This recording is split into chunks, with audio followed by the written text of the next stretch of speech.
their employment by Unite, but maybe because they won't be in the majority when you look at a national basis. So first of all, there's a question which says how many drivers would actually stop work.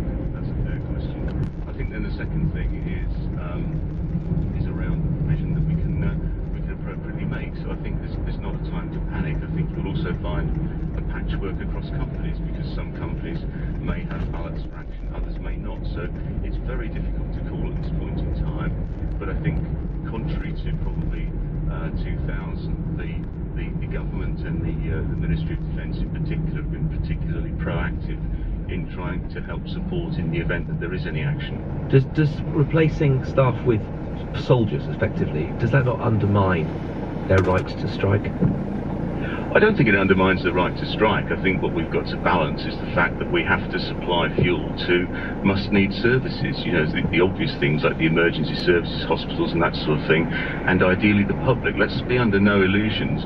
This action is effectively targeting the petrol forecourts, the general public, and ultimately our drivers, who in the event of action could well find that some of our customers will not return to use these services, and that's a real threat perversely to the best paid, best remunerated, best trained drivers in the industry. May lose out ultimately because of this action, and that's a real concern we have for both them and obviously our companies.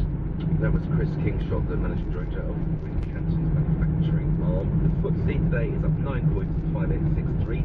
EasyJet shares are up 7% because they said they weren't going to lose money. We have a man. Thank you, Simon. Now, first it was rooftop vegetable, then there was backyard beekeeping. Now, in the city that never sleeps, make way for high-rise engineering.